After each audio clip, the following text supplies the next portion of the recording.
കൊയിനോനിയ എന്നുള്ളൊരു വാക്ക് അവർ ഉപയോഗിച്ചിരുന്നു. ഷെയറിങ് ആണ്, ഫെലോഷിപ്പാണ്. ഫെലോഷിപ്പിന് ഗ്രീക്കിൽ ഉപയോഗിക്കുന്ന വാക്കാണ് കൊയിനോനിയ എന്ന് പറയുന്നത്. കൊയിനോനിയ എന്ന വാക്കിന് പല അർത്ഥങ്ങളുണ്ടെങ്കിലും ഒരർത്ഥം കോമൺ പേഴ്സ് എന്നാണ്. എന്ന് വെച്ച് കഴിഞ്ഞാൽ ഒരു പേഴ്സാണ്, കൂട്ടായ്മയിലുള്ളവർക്കെല്ലാം ഒരു പേഴ്സാണ്. ഇന്നിതൊക്കെ പറഞ്ഞാൽ എന്നെ നിങ്ങൾ ഓടിക്കും, പക്ഷെ ഇതാണ് വേദപുസ്തകം പഠിപ്പിക്കുന്നത്. വേദപുസ്തകം ഇതാ പഠിപ്പിക്കുന്നത്. അതുകൊണ്ടാണ് ഞാൻ പറഞ്ഞത്, യോഹന്നാന്റെ സുവിശേഷം 6-ാം അധ്യായത്തിൽ നമ്മൾ കാണുന്ന യേശുവിന്റെ ശിഷ്യന്മാരായി കുറെ നാൾ കൂടെ നടന്നവർ പോലും അവനെ വിട്ടുപോയെന്നാണ് പറയുന്നത്. അവർ പറയുന്നത് എന്താ? ഇത് കഠിന വാക്ക്. 12 ശിഷ്യന്മാരോട് കർത്താവ് ചോദിച്ചു, നിങ്ങൾക്ക് പോയിക്കൊള്ളുവാൻ മനസ്സുണ്ടോ? അവർ പറഞ്ഞു, നീ പറയുന്നത് കഠിന വാക്കാണ്, പക്ഷെ അതാണ് നിത്യജീവന്റെ മൊഴി. നിത്യജീവന്റെ മൊഴികൾ കഠിന വാക്കുകളാണ്. അത് ഞങ്ങളോ ഞാനോ മറ്റൊരാളോ പറയുന്നൊന്നും അല്ല. ഇത് വേദപുസ്തകത്തിലെ യേശുവിന്റെ വാക്കുകളാണ്. അവരുടെ കൊയിനോനിയ 1-ാം നൂറ്റാണ്ടിൽ നമ്മള് 1-ാമത്തെ അപ്പോസ്തോലിക സഭയിൽ അവരൊന്നും സ്വന്തമെന്ന് എണ്ണിയില്ല. അവരെല്ലാം മറ്റുള്ളവരുടെ ആവശ്യങ്ങളെക്കുറിച്ച് കൺസേൺഡ് ആയിരുന്നു. യേശു ക്രിസ്തുവിനെ അംഗീകരിച്ചെത്തുന്ന വ്യക്തികളിൽ നിന്ന് നമ്മൾ മനസ്സിലാക്കേണ്ട അവരുടെ ഏറ്റവും വലിയ യോഗ്യത എന്ന് പറയുന്നത് അവരവർക്ക് വേണ്ടി തന്നെ ജീവിക്കുന്നില്ല എന്നുള്ളതാണ്. യേശു തനിക്ക് വേണ്ടി തന്നെ ജീവിച്ചോ? ഇല്ല. അങ്ങനെയെങ്കിൽ യേശുവിനെ അനുഗമിക്കുന്നവനും തനിക്ക് വേണ്ടി തന്നെ ജീവിക്കാൻ പറ്റില്ല. അങ്ങനെയാകുമ്പോൾ ഈ കൊയിനോനിയ കറക്റ്റായിട്ട് വരും. അങ്ങനെയാകുമ്പോൾ ഈ ഷെയറിങ് നമ്മൾ ഉദ്ദേശിക്കുന്ന പോലെ തന്നെ വരും. വേദപുസ്തകം അടിസ്ഥാനമാക്കി തന്നെ വരും. ഞാൻ വീണ്ടും താഴോട്ടുള്ള വേദഭാഗങ്ങൾ വായിക്കുമ്പോൾ, തിരുവത്താഴം എസ്റ്റാബ്ലിഷ് ചെയ്യുന്ന ഭാഗം 22 മുതലുള്ള വാക്യങ്ങൾ വായിക്കുമ്പോൾ, 23 മുതലുള്ള വാക്യങ്ങൾ വായിക്കുമ്പോൾ, ഞാൻ കർത്താവിൽ നിന്ന് പ്രാപിക്കുകയും നിങ്ങൾക്ക് ഏൽപ്പിക്കുകയും ചെയ്ത് എന്തെന്നാൽ, കർത്താവായ യേശുവിനെ കാണിച്ചു കൊടുത്ത രാത്രിയിൽ അവൻ അപ്പം എടുത്ത് സ്തോത്രം ചൊല്ലി നുറുക്കി, ഇത് നിങ്ങൾക്ക് വേണ്ടിയുള്ള എൻ്റെ ശരീരം, എൻ്റെ ഓർമ്മയ്ക്കായി ഇത് ചെയ്യുവിൻ എന്ന് പറഞ്ഞു. അതുകൊണ്ട് തന്നെ അത്താഴം കഴിഞ്ഞ ശേഷം അവൻ പാനപാത്രവും എടുത്തു. ഈ പാനപാത്രത്തിന്റെ രക്തത്തിൽ പുതിയ നിയമമാകുന്നത് കുടിക്കുമ്പോഴൊക്കെ എൻ്റെ ഓർമ്മയ്ക്കായി ഇത് ചെയ്യുവിൻ എന്ന് പറഞ്ഞു. അങ്ങനെ നിങ്ങൾ ഈ അപ്പം തിന്നുകയും പാനപാത്രം കുടിക്കുകയും ചെയ്യുമ്പോഴൊക്കെയും കർത്താവ് വരുവോളം അവന്റെ മരണത്തെ പ്രസ്താവിക്കുന്നു. ഇത് യേശു കർത്താവ് തൻ്റെ തിരുവത്താഴം എസ്റ്റാബ്ലിഷ് ചെയ്യുന്ന വേദഭാഗമാണ് നമ്മളിവിടെ കാണുന്നത്. അവിടെ നമ്മൾ അതിനെക്കുറിച്ച് പല ഭാഗങ്ങൾ പഠിച്ചിട്ടുണ്ട്. പഠിച്ചതിനകത്ത് ഉള്ള കാര്യമാണ് കർത്താവ് എന്താണ്? കർത്താവായ യേശുവിനെ കാണിച്ചു കൊടുത്ത രാത്രിയിൽ അവൻ അപ്പം എടുത്ത് സ്തോത്രം ചൊല്ലി നുറുക്കി അവൻ പറയുന്നത് എന്താണ്? ഇത് നിങ്ങൾക്ക് വേണ്ടി നുറുക്കപ്പെടുന്ന, മലയാളത്തിൽ അതില്ല, നിങ്ങൾക്ക് വേണ്ടിയുള്ള എന്നാണ്. എന്നാൽ when he has given, he broke it and he break it and said, take, eat, this is my body which is broken for you. നിങ്ങൾക്ക് വേണ്ടി നുറുക്കപ്പെടുന്ന എൻ്റെ ശരീരം. യേശു ക്രിസ്തുവിന്റെ ശരീരം നമുക്ക് വേണ്ടി നുറുക്കപ്പെട്ടു എന്നുള്ള ഓർമ്മ. അവിടെ റിമെമ്പർ എന്നുള്ള വാക്ക് ഉപയോഗിച്ചിരിക്കുന്നു. റിമെമ്പർ. താഴെ എക്സാമിൻ എന്നുള്ള വാക്കാണ്. ഒന്നാമത് ഓർമ്മയ്ക്ക് വേണ്ടി, എൻ്റെ ഓർമ്മയ്ക്കായി ഇത് ചെയ്യുവീൻ. രണ്ടാമത് നിങ്ങൾ 3 വാക്കുകൾ ഈ ഭാഗം മൊത്തമായിട്ട് വായിക്കുമ്പോൾ, ഈ തിരുവത്താഴത്തെ കുറിച്ചുള്ള ഭാഗങ്ങൾ മൊത്തമായിട്ട് വായിക്കുമ്പോൾ 3 കാര്യങ്ങൾ പറയുന്നുണ്ട്. 1, നിങ്ങൾ ഓർക്കണം. ഞാനത് വിശദമാക്കാം. 2, നിങ്ങൾ ശോധന ചെയ്യണം. 3, നിങ്ങൾ വിവേചിക്കണം. 3 കാര്യങ്ങൾ തിരുവത്താഴത്തിൽ നടക്കണം. അതിൽ ഓർമ്മയെ കുറിച്ചുള്ള കാര്യങ്ങൾ നമ്മൾ പറഞ്ഞു ഓൾറെഡി. അവന്റെ മരണത്തെ ഓർക്കണം, അവന്റെ അസ്തിത്വത്തെ ഓർക്കണം, അവന്റെ റിലേഷൻ, നമ്മളുമായിട്ടുള്ള ബന്ധം ഓർക്കണം. നമുക്ക് ഓർക്കാൻ എന്തെല്ലാം കാര്യങ്ങൾ. എന്റെ ഓർമ്മയ്ക്കായി ഇത് ചെയ്യുവീൻ എന്ന് പറഞ്ഞ മുഴുവൻ കാര്യങ്ങൾ നമ്മൾ ഓർക്കണം, പ്രത്യേകിച്ച് അവന്റെ മരണം. And also the body that is broken for you. നിങ്ങൾക്ക് വേണ്ടി നുറുക്കപ്പെടുന്ന എന്റെ ശരീരത്തെ നിങ്ങൾ ഓർക്കണം. എന്നാൽ അതേസമയം എക്സാമിൻ യുവേഴ്സെൽഫ്, നിങ്ങളെ തന്നെ ശോധന ചെയ്യണം.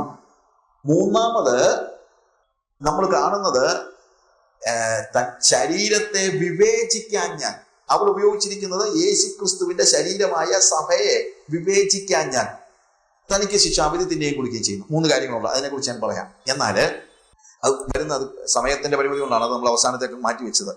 11-ാം അധ്യായത്തിന്റെ 27 മുതലുള്ള വാക്യങ്ങൾ വായിക്കുമ്പോൾ, അതുകൊണ്ട് അയോഗ്യമായി അപ്പം തിന്നുകയോ കർത്താവിന്റെ പാനപാത്രം കുടിക്കുകയോ ചെയ്യുന്നവനെല്ലാം കർത്താവിന്റെ ശരീരവും രക്തവും സംബന്ധിച്ച് കുറ്റക്കാരനാകും. മനുഷ്യൻ തന്നെത്താൻ ശോധന ചെയ്തിട്ട് വേണം ഈ അപ്പം തിന്നുകയും പാനപാത്രത്തിൽ നിന്ന് കുടിക്കുകയും ചെയ്യുവാൻ. തിന്നുകയും കുടിക്കുകയും ചെയ്യുന്നവൻ ശരീരത്തെ വിവേചിക്കാഞ്ഞാൽ തനിക്ക് ശിക്ഷാവിധി തിന്നുകയും കുടിക്കുകയും ചെയ്യുന്നു. ആദ്യ ഓർമ്മയുടെ കാര്യം പറഞ്ഞു. രണ്ടാമത് ശോധന ചെയ്യുന്ന കാര്യം പറഞ്ഞു, മൂന്നാമത് വിവേചിക്കുന്ന കാര്യം പറഞ്ഞു. ഇത് പറയുമ്പോൾ ഒരു ചോദ്യം ഉണ്ടാകുന്നുണ്ട്. ഈ ഭാഗങ്ങളിൽ നമ്മൾ കാണുന്നത് റെസ്ട്രിക്ഷൻസ് ആൻഡ് പെരിൽസ്, അതായത് തിരുവത്താഴം, അതിനുള്ള ചില റെസ്ട്രിക്ഷൻസ്. ചിലപ്പോൾ ആളുകൾ പറയുന്നത് തിരുവത്താഴത്തിന് യാതൊരു റെസ്ട്രിക്ഷനും ആവശ്യമില്ല എന്നാണ്. അതാണ് ഇപ്പോഴത്തെ ഒരു പ്രധാനപ്പെട്ട ഉപദേശ പെശക്. തിരുവത്താഴത്തിന് യാതൊരു റെസ്ട്രിക്ഷനും ആവശ്യമില്ല, അത് ആർക്ക് വേണമെങ്കിലും എടുക്കാം. ഞാൻ പറഞ്ഞല്ലോ, ഒരു സഭയിൽ വെറുതെ വെച്ചിരിക്കുക, ആർക്ക് വേണമെങ്കിലും വന്ന് എടുത്തുകൊണ്ട് പോകാം. പോകുന്ന പോക്കിനെടുത്ത് വായിലിട്ട് കുറച്ചുകൊണ്ട് വേണമെങ്കിലും പോകാം. I am not joking. അങ്ങനെയുള്ള സഭകൾ വരെ ഉണ്ട്. അങ്ങനെ തിരുവത്താഴത്തിന് റെസ്ട്രിക്ഷൻ ആവശ്യമില്ല എന്ന് പറയുന്നത് ശരിയാണ്. ആവശ്യമില്ലെങ്കിൽ ഇങ്ങനൊരു പാസേജ് ഉണ്ടാകത്തില്ലല്ലോ. ഈ ഒരു പാസേജ് നമ്മുടെ മുമ്പിൽ വന്നത് തന്നെ എന്തുകൊണ്ടാണ്?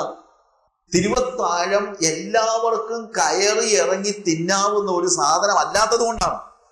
അതിന് ചില റെസ്ട്രിക്ഷൻ ഉണ്ട്. ഒന്നാമത്, ഇത് ആർക്കു വേണ്ടിയാണോ അവർക്ക് വേണ്ടി മാത്രമുള്ളതാണിത്, അല്ലാതെ എല്ലാവർക്കും വേണ്ടിയുള്ളതല്ല. നമ്മൾ 1 കൊരിന്ത്യർ 10-ാം അധ്യായത്തിന്റെ 15 മുതൽ 17 വരെയുള്ള വാക്യങ്ങൾ വായിക്കുമ്പോൾ, നമ്മൾ 10-ാം അധ്യായത്തില് അതിന്റെ 15 മുതൽ 17 വരെയുള്ള വാക്യങ്ങൾ വായിക്കുമ്പോൾ, നിങ്ങൾ വിവേകികൾ എന്ന് വെച്ച് ഞാൻ പറയുന്നത് വിവേചിപ്പീൻ. നാം അനുഗ്രഹിക്കുന്ന അനുഗ്രഹപാത്രം ക്രിസ്തുവിന്റെ രക്തത്തിൻ കൂട്ടായ്മയല്ലയോ? നാം നുറുക്കുന്ന അപ്പം ക്രിസ്തുവിന്റെ ശരീരത്തിന്റെ കൂട്ടായ്മയല്ലയോ? അപ്പം ഒന്നാകൊണ്ട് പലരായ നാം ഒരു ശരീരമാകുന്നു. നാം എല്ലാവരും ഒരേ അപ്പത്തിന്റെ അംശികൾ ആകുന്നുവല്ലോ. നാം ഒരു ശരീരമാണ്. ഈ അപ്പം, നമ്മൾ അനുഗ്രഹിക്കുന്ന അനുഗ്രഹപാത്രവും നാം നുറുക്കുന്ന അപ്പവും യേശുക്രിസ്തുവിന്റെ ശരീരത്തിലുള്ളവർക്ക് വേണ്ടിയുള്ളതാണ്, അതിന് പുറത്തുള്ളവർക്ക് വേണ്ടിയുള്ളതല്ല. It is for people and persons who are inside the body of Christ, that is the church. ഇത് സഭയ്ക്ക് വേണ്ടിയുള്ളതാണ് എന്ന് നമ്മൾ മനസ്സിലാക്കണം. അത് വേർപെട്ട ഒരു സമൂഹത്തിന് വേണ്ടിയാണ്.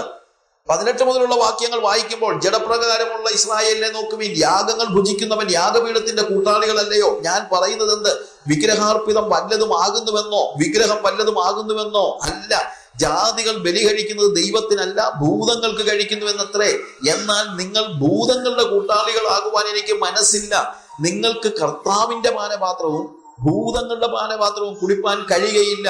നിങ്ങൾക്ക് കർത്താവിന്റെ മേശയിലും ഭൂതങ്ങളുടെ മേശയിലും അംശികളാകുവാൻ പാടില്ല.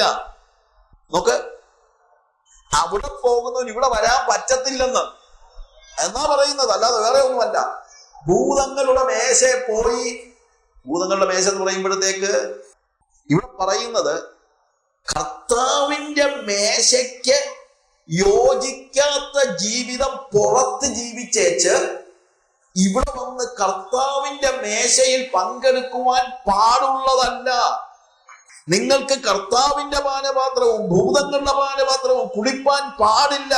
നിങ്ങൾക്ക് കർത്താവിന്റെ മേശയിലും ഭൂതങ്ങളുടെ മേശയിലും അംശികളാകുവാനും പാടില്ല. അതിനെന്നാ ബ്രദറെ കുഴപ്പം? കർത്താവ് ക്ഷമിച്ചിരിക്കുകയല്ലേ? കഴിഞ്ഞകാല പാപങ്ങളും ഇന്നത്തെ പാപങ്ങളും വരാൻ പോകുന്ന പാപമെല്ലാം കർത്താവ് ക്ഷമിച്ചിരിക്കുകയല്ലയോ? പോള് പറയുന്നു അങ്ങനൊന്നുമില്ല, അവിടെ പോയി തിന്നേച്ച് ഇവിടെയും വരല്ലേ, തോന്നിവാസം നടന്നേച്ച് ഇങ്ങോട്ട് വരല്ലേ, പെൺവാണിഭം നടത്തിയിട്ട് പുറത്ത് രക്തം പുരട്ടിയാ പോരാ. ഇവിടെ എഴുതിയിരിക്കുന്നത്, പോള് ചോദിക്കുക, അല്ല നാം കർത്താവിന് ക്രോധം ജ്വലിപ്പിക്കുന്നു, അവനേക്കാൾ നാം ബലവാന്മാരോ? ഇവരുടെയൊക്കെ വർത്തമാനം കേട്ടാൽ ഇവര് കർത്താവിനേക്കാൾ വലിയ പാർട്ടികളാണെന്ന് തോന്നും. കർത്താവ് പറയുന്നു, കർത്താവിന്റെ വചനം പറയുന്നു, യേശുക്രിസ്തുവിന്റെ വാക്കുകളിലും യേശുവിന്റെ വചനത്തിലും കൂടെ നമുക്ക് മനസ്സിലാക്കാൻ കഴിയുന്ന കാര്യം, ഇത് നിങ്ങൾക്ക് വേണ്ടിയുള്ള, ആർക്ക് വേണ്ടിയുള്ളതാണ്? 5 അപ്പം കൊണ്ട് 5000 പേരെ പോഷിപ്പിച്ചപ്പോൾ അവർക്ക് കൊണ്ട് കൊടുത്തതല്ല തിരുവത്താഴം. അവിടെയും ഇവിടെയും കൊണ്ടുപോയി വിളമ്പാനുള്ളതല്ല തിരുവത്താഴം. അവന്റെ കൂടെ എത്രയോ ആളുകൾ ഉണ്ടായിരുന്നു. ശിഷ്യന്മാരോട് പറഞ്ഞു, നിങ്ങൾ ഒരു സ്ഥലത്ത് ചെല്ല്, വിളിച്ചൊരുക്കി ഒരു മാളിയെ നിങ്ങൾ കാണും. നിങ്ങളുടെ കൂടെ ആർക്കാ? ഒരു സെപ്പറേറ്റഡ് ഗ്രൂപ്പിന് വേണ്ടിയാണ് തിരുവത്താഴം കൊടുക്കുന്നത്. അത് തുടങ്ങുന്നതിന് മുമ്പ് യൂദായോട് പറഞ്ഞു, പൊക്കോടാ, നീ അങ്ങ് പൊക്കോളാൻ, പെസഹ വേണേ കഴിച്ചോ, അത് കഴിഞ്ഞിട്ട് നീ അങ്ങ് പൊക്കോളാൻ. ഹല്ലേലൂയ.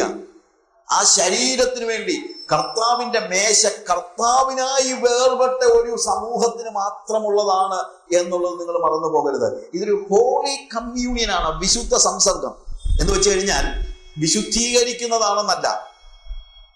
ചില ആളുകൾ പറയും, ബ്രദറെ, നമ്മൾ അവരോട് വന്ന് ഇതിനകത്ത് പങ്കാളികളായി അവരോട് അങ്ങ് വിശുദ്ധീകരിക്കപ്പെടട്ടെ. അങ്ങനെ അവരെ കൂടെ വിശുദ്ധീകരിക്കാനുള്ള ദിവ്യ മരുന്നൊന്നുമല്ല ഇത്. അതായത് പാപി വന്ന് തിരുവത്താഴത്തിൽ പങ്കെടുത്തു കഴിഞ്ഞാൽ അവന്റെ പാപ ഒഴുകിപ്പോകത്തൊന്നുമില്ല. ഇത് വിശുദ്ധന്മാരുടെ സംസർഗമാണ്, അല്ലാതെ ഇത് കഴിച്ച് വിശുദ്ധരാകാനല്ല. ഇത് കഴിച്ച് ഒരാൾ വിശുദ്ധനാവുകയല്ല. ഇത് വിശുദ്ധരുടെ സംസർഗമാണ്. വിശുദ്ധരുടെ സംസർഗമാണെന്ന് പറയുമ്പോൾ അവിടുന്ന് ചോദ്യം ഉണ്ടാകും, ആരാണപ്പാ ഇത്ര വലിയ യോഗ്യതയുള്ളത്? അല്ലേ? വിശുദ്ധന്മാരുടെ സംസർഗമാണെങ്കിൽ ആർക്കേലും ഇതിനകത്ത് കയറാൻ പറ്റുമോ? ഒരു കാര്യം മനസ്സിലാക്കണം, ഹോളി കമ്മ്യൂണിയൻ പരിപൂർണരായ ആളുകൾക്ക് വേണ്ടിയുള്ളതല്ല, വിശുദ്ധന്മാരായ ആളുകൾക്ക് വേണ്ടിയുള്ളതാണ്.